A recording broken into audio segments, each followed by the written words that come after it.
회사 앞에 고급 벤츠 승용차들이 줄지어 들어오기 시작했습니다. 은지는 몰랐습니다. 그녀가 거지 노인에게 건넨 전 재산 50만 원이 은진의 평범한 일상을 송두리째 바꿔버릴 줄은요. 사연 시작 전 구독, 좋아요와 함께 해주세요.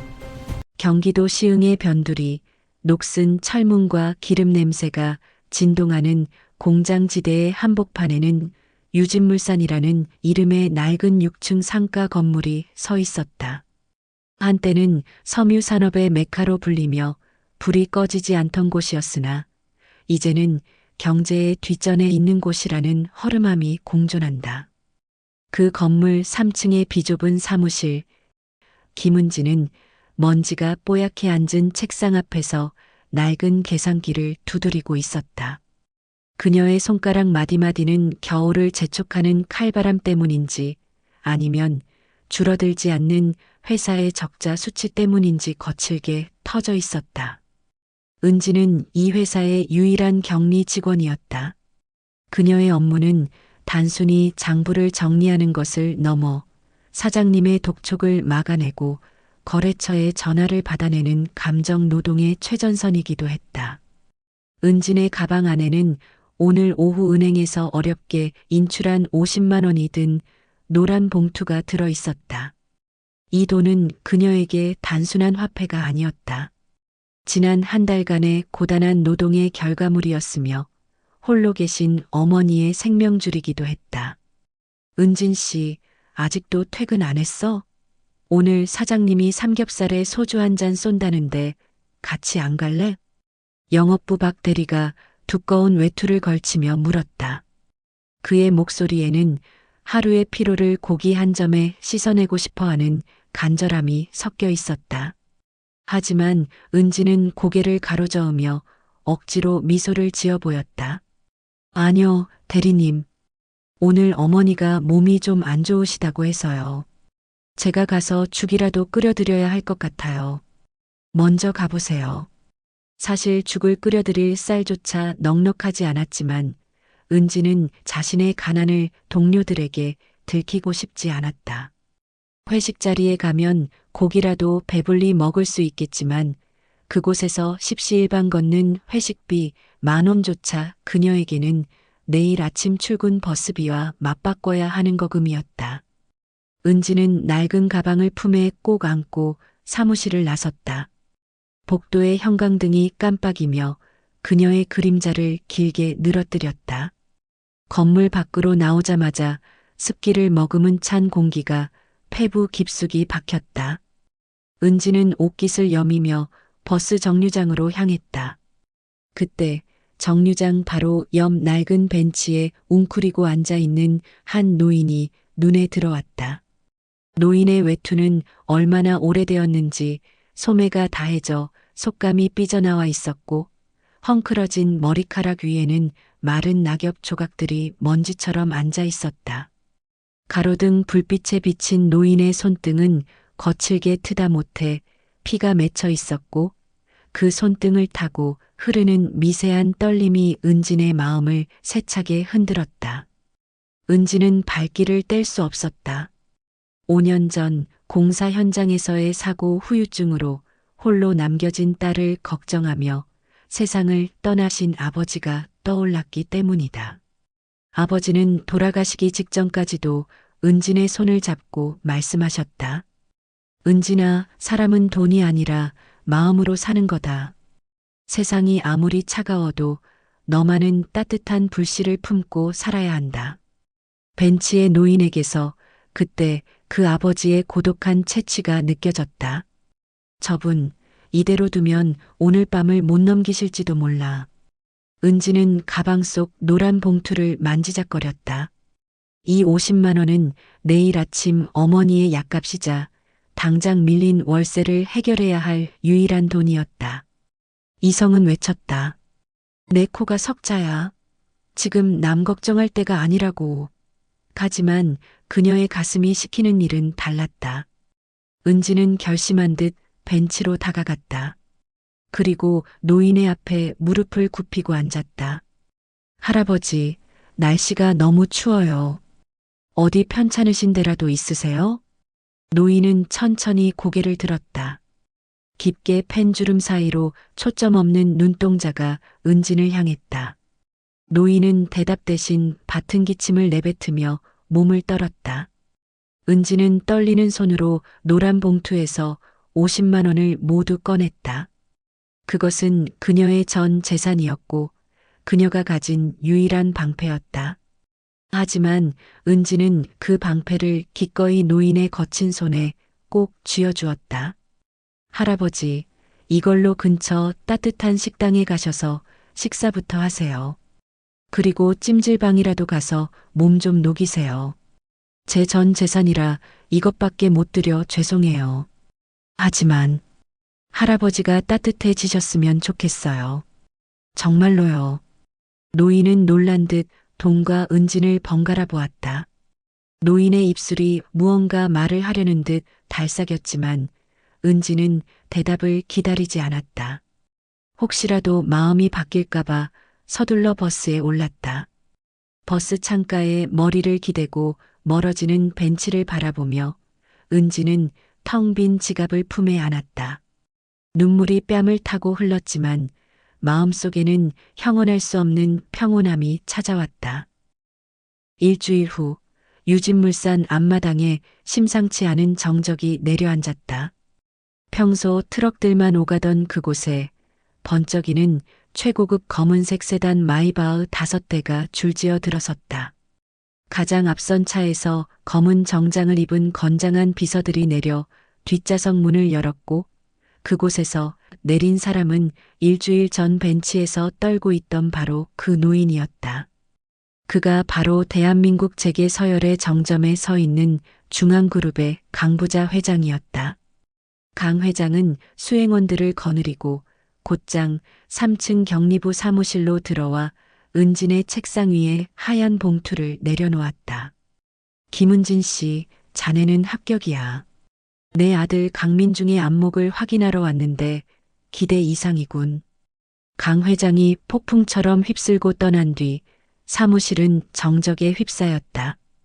은지는 책상 위에 놓인 50만 원과 중앙그룹 회장이라는 현실감 없는 단어 사이에서 넋을 잃고 앉아 있었다.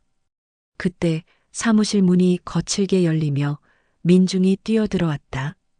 평소에 단정하던 모습은 온데간데 없이 넥타이는 풀어 헤쳐져 있었고 이마에는 땀방울이 송골송골 맺혀 있었다. 은진 씨, 민중의 목소리는 절박했다. 그는 은진의 창백한 얼굴을 보자마자 무너져 내리듯 그녀의 앞에 섰다. 사무실 직원들의 따가운 시선을 뒤로 한 채 민중은 은진을 데리고 옥상으로 향했다. 차가운 옥상 바람이 두 사람 사이를 갈랐다. 미안해, 은진 씨. 정말 미안해. 아버지가 이 정도로 무리한 짓을 하실 줄은 정말 몰랐어. 은진은 흔들리는 눈빛으로 민중을 바라봤다. 민중 씨. 아니, 최민중 대리님이 아니라 중앙그룹 후계자님이라고 불러야 하나요? 어떻게 1년 동안 나를 속일 수 있었어요? 당신이 만났던 가난한 격리 여직원이 그렇게 우스웠나요? 민중은 은진의 어깨를 붙잡았다. 그의 손은 미세하게 떨리고 있었다. 절대 아니야. 속이려던 게 아니야. 처음에 당신을 만났을 때 내가 중앙그룹 아들이라는 걸 알면 당신이 나를 다르게 볼까봐 무서웠어. 당신의 그 맑은 눈빛이 나를 배경으로만 판단하게 될까봐. 그게 두려워서 말할 타이밍을 놓쳤던 거야. 내가 당신을 사랑하게 된 건 당신이 가진 게 없어서가 아니라 당신이라는 사람 그 자체가 너무나 눈부셨기 때문이야. 그는 한숨을 내쉬며 말을 이었다. 아버지는 평생 사람을 믿지 못하고 시험하는 분이야. 내가 결혼하고 싶은 사람이 생겼다고 했을 때 아버지는 자기가 직접 확인하겠다며 기행을 벌이겠다고 하셨지. 내가 말렸지만 소용없었어. 하지만 은진 씨, 아버지가 오늘 한 행동은 무례했지만 그 결과는 기적이었어. 아버지는 당신이 전 재산을 내놓는 걸 보고 나에게 전화해서 그러시더군. 민중아, 내가 사람을 제대로 보긴 했구나라고. 은진의 눈에서 눈물이 한 방울 떨어졌다. 그렇다고 해서 아버님의 방식이 정당화되진 않아요. 저는 정말 할아버지가 얼어 죽으실까봐 무서웠단 말이에요. 그런데 그게 재벌 회장님의 연극이었다니. 제 진심이 구경거리가 된 것 같아 속상해요. 민중은 은진을 품에 꼭 안았다. 알아, 정말 미안해. 당신의 선의를 이용한 건 용서받지 못할 일이야. 하지만 한 가지만 믿어줘. 내가 당신 곁에 있었던 1년은 연극이 아니었어. 떡볶이를 같이 먹고 당신 어머니 약값을 걱정하며 밤잠 설쳤던 그 마음은 진짜였어. 이제 아버지가 당신을 인정했으니 내가 세상의 모든 바람으로부터 당신을 지킬게. 우리 집안이 가진 그 무거운 배경이 당신을 짓누르지 않게 내 모든 걸 걸고 막을게. 은지는 민중의 가슴에 얼굴을 묻고 흐느꼈다. 중앙그룹이라는 거대한 장벽이 두 사람 앞에 놓였다는 사실이 실감나기 시작했다. 민중의 해명은 진심이었지만 앞으로 닥쳐올 나영화 여사의 서슬 퍼런 칼날은 이제 막 시작될 참이었다. 중앙그룹 본가로 초대받은 날, 은지는 민중의 차 조수석에서 한시도 손을 떼지 못했다. 서울 평창동 깊숙한 곳, 거대한 성벽처럼 둘러싸인 저택 앞에 서자 숨이 턱 끝까지 막혀왔다. 육중한 철문이 열리고 차가 자갈길을 따라 한참을 들어간 후에야 나타난 저택은 은진이 평생 보아온 그 어떤 건축물보다 웅장하고 차가웠다. 차 문을 열어주는 집사들의 무표정한 얼굴조차 은진에게는 압박으로 다가왔다. 민중은 은진의 차가운 손을 꽉 잡으며 귓속말을 했다. 걱정하지 마. 내가 바로 옆에 있을게. 거실로 들어서자 높은 천장과 눈부신 샹들리에 아래 강부자 회장과 나영화 여사가 나란히 앉아 있었다. 강 회장은 사무실에서의 정장 차림이 아닌 편안한 실크 가운을 걸치고 은진을 향해 인자한 미소를 지어 보였다. 오느라 고생 많았네. 어서 앉게. 하지만 그 옆에 앉은 나영화 여사는 달랐다. 머리부터 발끝까지 흠잡을 데 없는 완벽한 한복 차림의 그녀는 인사를 건네는 은진을 보지도 않은 채 차잠만 매만지고 있었다. 은진이 정중히 허리를 숙였다. 처음 뵙겠습니다. 김은진이라고 합니다.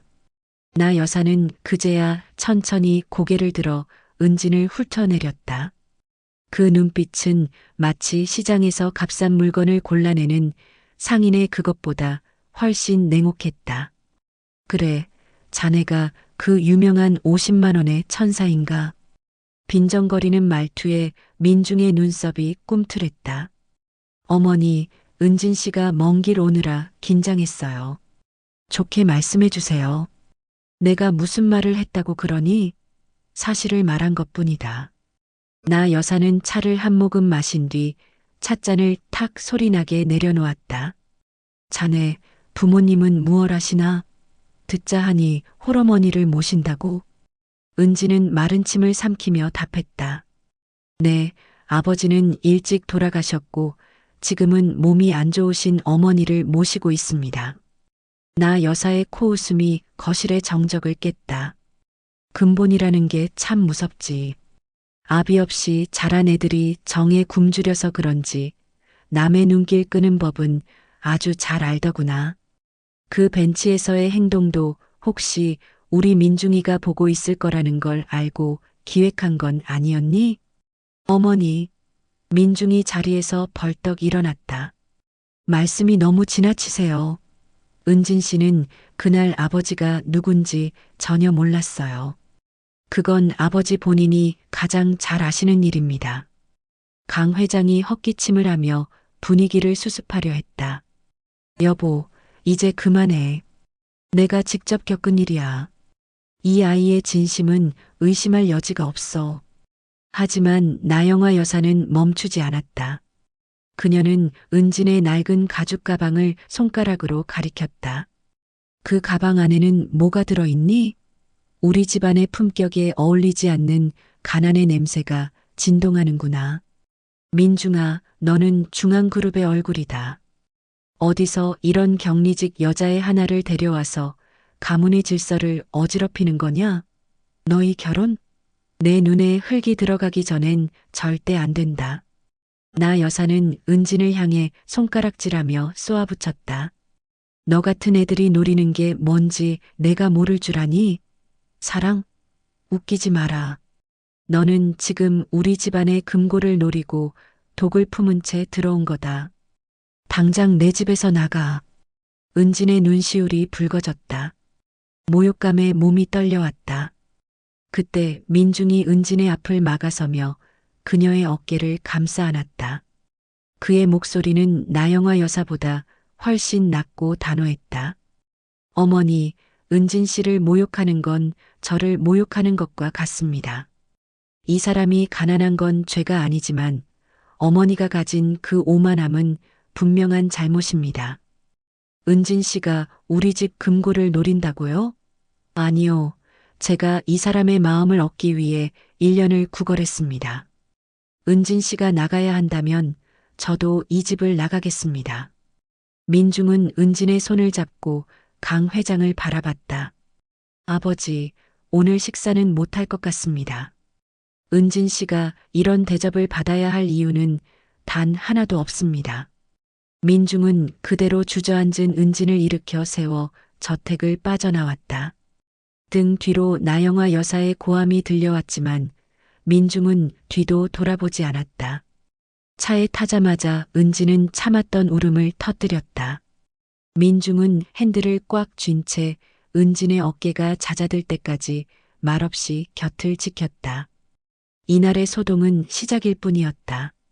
나영화 여사는 아들의 반항에 분노했고 은진을 완전히 매장하기 위한 자금 횡령이라는 최악의 덫을 준비하기 시작했다. 나영화 여사의 복수는 소리 없이 그러나 치명적으로 시작되었다. 그녀는 중앙그룹 전략기획실의 신복과 은진이 다니는 유진물산의 자금 담당 팀장인 조상무를 매수했다. 조상무는 도박빚으로 벼랑 끝에 몰린 인물로 나 여사가 제시한 거액의 대가는 그에게 거부할 수 없는 구명줄이었다.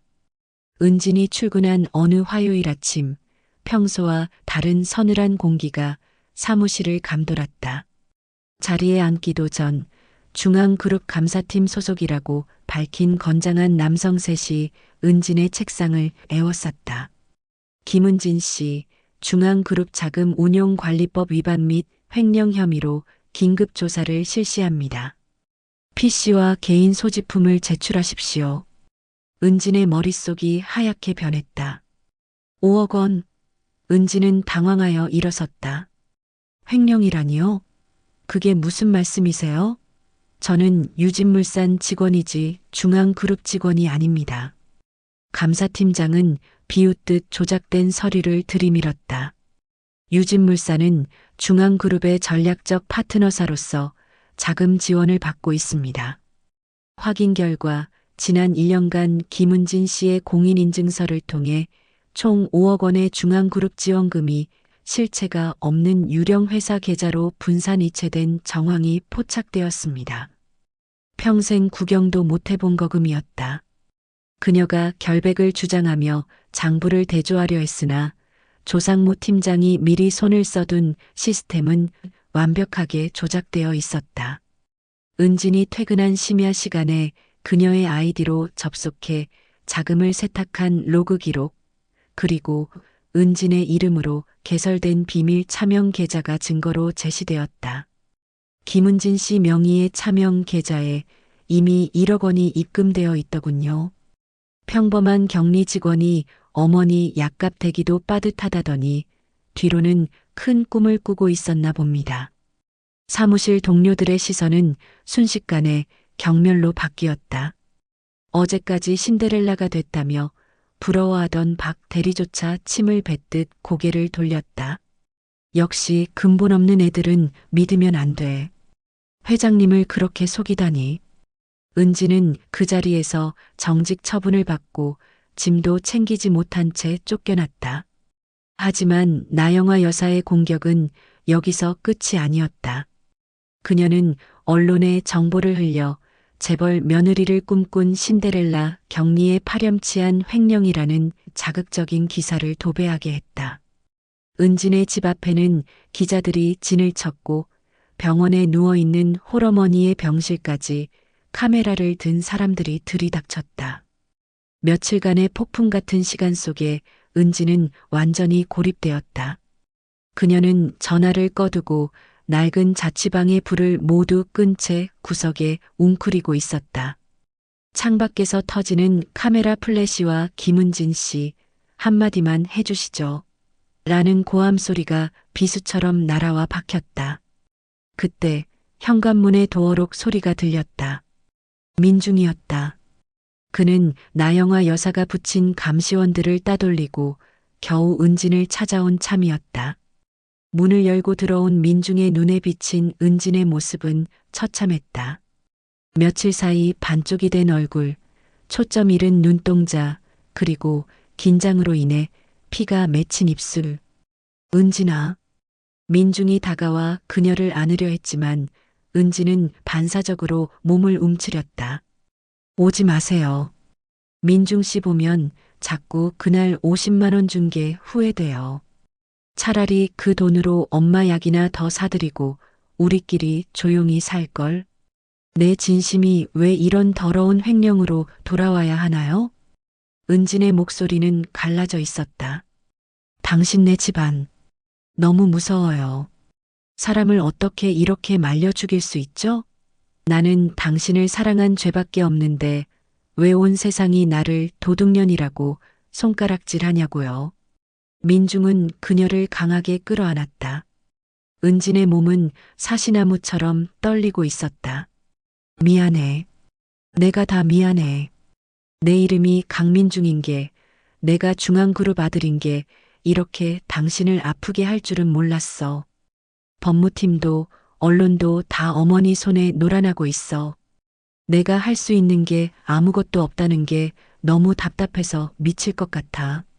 민중의 눈에서도 뜨거운 눈물이 흘러내렸다.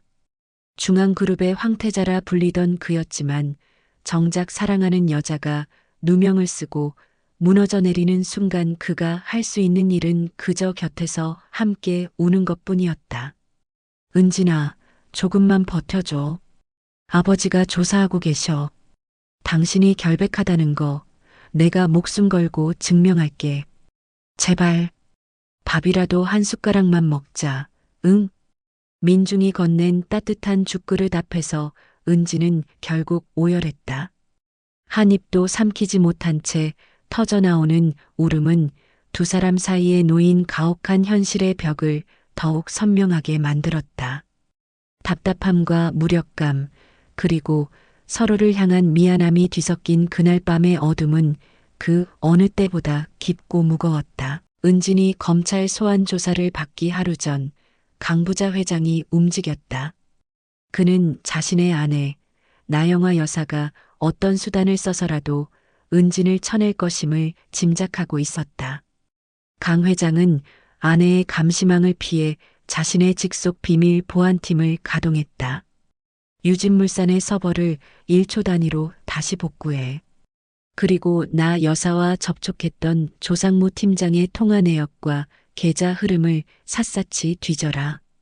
단 하나의 거짓이라도 발견되면 지위 고하를 막론하고 법의 심판을 받게 하겠다. 강 회장의 서슬 퍼런 명령의 보안팀은 밤을 새워 데이터를 복구했다. 결국 그들은 결정적인 증거를 찾아냈다. 나영아 여사가 자신의 비밀 금고에서 현금을 꺼내 조상무에게 전달하고 은진의 공인인증서를 도용하라고 지시하는 모습이 담긴 고화질 영상이었다.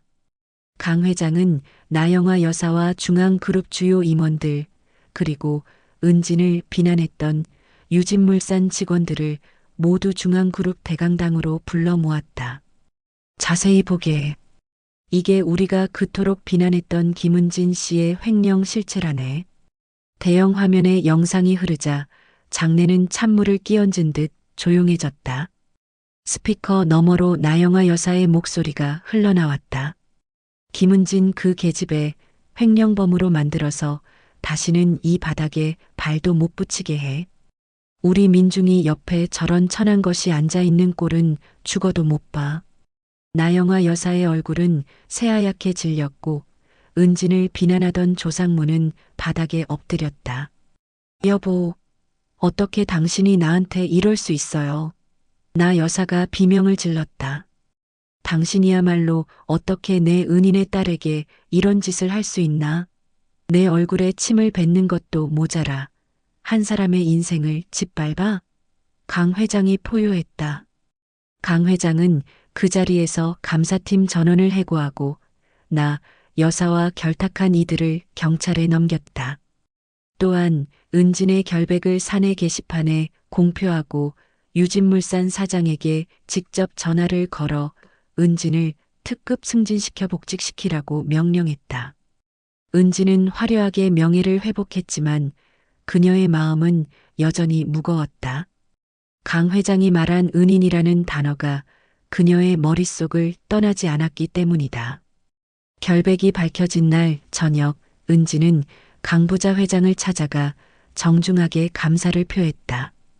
그리고 가슴속에 품고 있던 낡은 오동나무 상자 하나를 꺼냈다. 그것은 돌아가신 아버지가 생전에 내 목숨보다 소중한 분에게 받은 것이라며 아껴오셨던 낡은 은재 만년필 한 자루와 바랜 사진첩이었다. 회장님, 저희 아버지가 남기신 물건입니다. 아버지는 평생 이 만년필을 보며 누군가를 그리워하셨어요. 사람은 돈이 아니라 의리로 사는 거라는 말씀을 늘 하셨죠. 강 회장은 무심코 만년필을 받아들었다가 뚜껑에 새겨진 작은 독수리 문양을 발견하고 숨을 들이켰다. 그의 눈동자가 지진이라도 난 듯 격렬하게 흔들렸다. 그는 떨리는 손으로 사진첩의 마지막 페이지를 넘겼다.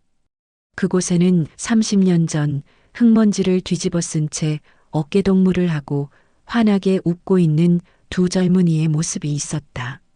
한 명은 젊은 시절의 강부자였고 다른 한 명은 은진의 아버지 김현철이었다. 이럴 수가. 김현철. 자네 아버지가 정말 김현철 씨란 말인가? 강 회장은 사진을 가슴에 품고 어린아이처럼 오열하기 시작했다. 30년 전 강 회장이 초보 경영인 시절 현장 시찰을 나갔다가 거대한 붕괴 사고가 발생했다. 콘크리트 더미에 깔려 모두가 포기하고 돌아갈 때 당시 현장 감독이었던 은진의 아버지는 맨손으로 피가 나도록 흙과 바위를 파내 강 회장을 구해냈다. 하지만 그 과정에서 은진의 아버지는 무거운 철근에 깔려 척추를 크게 다쳤고 그 후유증으로 평생 고통받다 일찍 세상을 떠난 것이었다. 강 회장은 평생 그 은인을 찾아 헤매왔으나 기록이 소실되어 찾지 못하고 있었다. 내 은인의 딸이 내 아들의 정혼자가 되어 나타나다니. 게다가 내 목숨값을 50만 원이라는 온기로 다시 갚아주었어. 하늘이 나를 살리려고 자네를 보내주었구먼. 거실 소파 뒤에서 이 광경을 지켜보던 나영아 여사는 망치로 머리를 맞은 듯 멍한 표정이었다. 자신이 천하다고 비하하며 횡령범으로 몰았던 여자가 사실은 남편의 생명을 구하고 지금의 중앙그룹을 잇게 한 영웅의 딸이었던 것이다. 나 여사는 생전 처음 느껴보는 부끄러움에 고개를 들지 못한 채 서재로 도망치듯 들어갔다. 강부자 회장과 은진의 인연이 밝혀지며 두 집안은 비로소 진정한 가족이 되는 듯했다.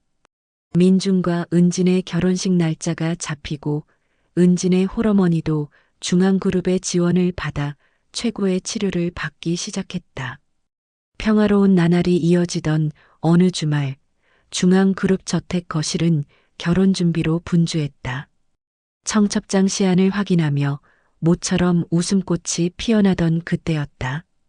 강 회장이 갑자기 마른 기침을 내뱉었다. 처음엔 가벼운 사례인 줄 알았으나 기침은 멈추지 않고 점점 거칠어졌다. 아버님, 괜찮으세요? 은진이 다급히 물을 떠오려 일어선 순간 강 회장의 입에서 붉은 선혈이 터져 나왔다. 여보, 나영화 여사의 비명소리가 거실을 찢었다. 강 회장은 한 손으로 가슴을 부여잡은 채 고통스럽게 신음하다가 이내 대량의 피를 토해내며 바닥으로 쓰러졌다. 흰색 카펫은 순식간에 검붉은 피로 흥건해졌고 강 회장의 얼굴은 순식간에 잿빛으로 변해갔다. 아버지, 정신 차리세요. 아버지. 민중이 달려와 강 회장을 안아 올렸으나 강 회장은 초점을 잃은 눈으로 허공을 휘젓다 이내 의식을 잃었다. 은지는 떨리는 손으로 119에 신고를 했고 나영화 여사는 남편의 피 묻은 손을 잡고 제정신이 아닌 듯 울부짖었다. 앰뷸런스의 사이렌 소리가 고요한 저택의 밤 공기를 가르고 강 회장을 실어 나갔다. 병원 응급실로 실려간 지 몇 시간 후 수술복 차림의 의사가 무거운 표정으로 걸어 나왔다. 상태가 매우 위중합니다. 과거 사고 당시 입었던 장기 손상이 잠복해 있다가 급격한 간부전으로 진행되었습니다. 당장 이식을 하지 않으면 일주일도 넘기기 힘듭니다. 의사의 청천벽력 같은 선고에 중앙그룹 저택은 다시 한번 지옥으로 변했다. 아들 강민중은 그 자리에서 자신의 간이라도 떼어달라며 의사에게 매달렸으나 검사 결과는 참담했다. 중앙그룹을 지탱하기 위해 수년간 무리해온 접대와 불규칙한 식습관으로 인한 극심한 지방간이 그의 발목을 잡았다. 민중은 병원 벽을 주먹으로 내리치며 자책했다. 나 때문에 내가 관리만 잘했어도 아버지를 살릴 수 있었는데 그는 자신의 신체가 아버지를 살릴 수 없는 부적격 판정을 받았다는 사실에 절규하며 무너져 내렸다. 나영화 여사 역시 절박했다. 평생 남편의 그늘 아래서 우아함만을 지켜왔던 그녀였지만 남편의 목숨 앞에서는 그 어떤 위신도 필요 없었다. 그녀는 담당이의 소매를 붙잡고 울먹이며 자신의 것을 다 가져가도 좋으니 제발 남편을 살려달라고 애원했다. 하지만 그녀의 몸 또한 한계에 달해 있었다. 오랫동안 알아온 고혈압과 스트레스로 인한 심혈관 질환은 이미 수술을 견딜 수 없는 상태였다. 의사는 고개를 저었다. 사모님, 지금 수술대에 오르시면 사모님의 목숨조차 보장할 수 없습니다. 이식은커녕 마취조차 위험합니다. 나 여사는 병원 복도 차가운 바닥에 주저앉아 평생 처음 맛보는 절대적인 무력감에 휩싸였다. 돈도 권력도 그토록 중시하던 가문의 격조조차 남편의 꺼져가는 숨결 앞에서는 아무런 힘이 되지 못했다. 강 회장이 사경을 헤매는 동안 은지는 조용히 의사를 찾아갔다. 선생님, 저를 검사해 주세요. 제가 회장님께 간을 드리고 싶습니다. 하지만 김은진 씨 회장님과는 혈연 관계가 전혀 없지 않습니까? 조직이 맞을 확률은 로또 당첨보다 어렵습니다. 게다가 자네는 곧 결혼을 앞둔 신부 아닌가. 상관없어요. 아버님이 주신 사랑에 비하면 재간 일부는 아무것도 아니에요. 그리고 이건 제 아버지가 시작하신 생명을 제가 완성하는 일이에요. 며칠 후 병원 전체를 뒤흔드는 기적 같은 결과가 나왔다. 혈연 관계가 전혀 없음에도 불구하고 은진과 강 회장의 조직이 100% 완벽하게 일치한 것이다. 의사조차 이것은 의학적으로 설명할 수 없는 하늘이 내린 기적이라며 혀를 내둘렀다. 수술 당일 병원 복도는 얼음처럼 차가운 정적에 휩싸여 있었다. 수술복으로 갈아입은 은진이 이동 침대에 눕자 민중은 그녀의 곁을 한시도 떠나지 못했다. 수술실로 향하는 그 짧은 복도가 민중에게는 영겁의 시간처럼 느껴졌다. 그는 떨리는 손으로 은진의 차가운 손을 꽉 잡았다. 그의 눈동자는 붉게 충혈되어 있었고 목소리는 금방이라도 부서질 듯 가늘게 떨렸다. 은진아, 정말 미안해. 내가 해야 하는 일인데 내 못난 몸뚱이가 아무것도 못해서 너를 이 무서운 곳으로 밀어넣는 것 같아서 죽고 싶을 만큼 괴로워. 민중은 은진의 손등에 자신의 이마를 갖다 댄 채 흐느꼈다. 만약에 너한테 무슨 일이라도 생기면 나 정말 못 살아. 아버지도 중요하지만 나한테는 내가 내 세상 전부야. 지금이라도 못하겠다고 말해도 돼. 내가 다른 기증자를 어떻게든 찾아볼게. 제발 내 손 놓지 마. 은지는 그런 민중의 얼굴을 가만히 바라보았다. 그녀의 눈빛은 오히려 민중보다 훨씬 단단하고 평온했다. 은지는 잡힌 손에 힘을 주어 민중을 위로했다. 민중 씨, 울지 마요. 나 안 무서워요. 아버님을 살리는 건 우리 아버지가 바라시던 일일 거예요. 그리고 이건 내가 당신 가족이 되기 위해 치르는 통과 의례 같은 거라고 생각해요. 나 건강하게 나올 거니까 나와서 당신이 해주는 맛있는 밥 먹게 준비하고 있어요. 알았죠? 은지는 민중의 젖은 뺨을 살포시 닦아주었다. 민중 씨 아내가 되는 거 나 한 번도 후회한 적 없어요. 그러니까 나 믿고 기다려줘요. 사랑해요. 민중은 은진의 고백에 대답조차 못한 채 그녀의 손바닥에 입을 맞췄다. 간절함과 미안함, 그리고 숭고한 사랑이 뒤섞인 그들의 마지막 인사는 수술실 문 앞에서 멈춰 섰다. 그때 나영화 여사가 다급하게 달려와 은진의 침대 앞을 막아섰다. 그녀의 눈은 퉁퉁 부어 있었고 그토록 빳빳하던 고개는 며느리 앞에 깊게 숙여졌다. 은진아, 내가 잘못했다. 너를 횡령범으로 몰고 그 모진 독서를 내뱉은 나를 용서하지 마라. 그런데도 내가 내 남편을 위해 목숨을 걸다니. 내가 정말 죽을 죄를 지었어. 부디 무사히 돌아와다오. 내가 무사히 돌아오면 내 평생 너를 친딸로 여기며 살겠다. 나 여사는 은진의 손등에 자신의 뺨을 대고 오열했다. 은진은 힘겹게 미소 지으며 시어머니의 헝클어진 머리카락을 쓸어주었다. 10시간이 넘는 대수술 끝에 두 사람 모두 무사히 회복실로 옮겨졌다. 은진의 희생으로 강 회장은 두 번째 새 생명을 얻었다. 수술실 앞을 지키던 온 가족이 서로를 껴안고 울음을 터뜨렸다. 수술 후 1년이 지났다. 은지는 중앙그룹의 며느리가 되었지만 화려한 보석이나 명품 가방에는 여전히 관심이 없었다.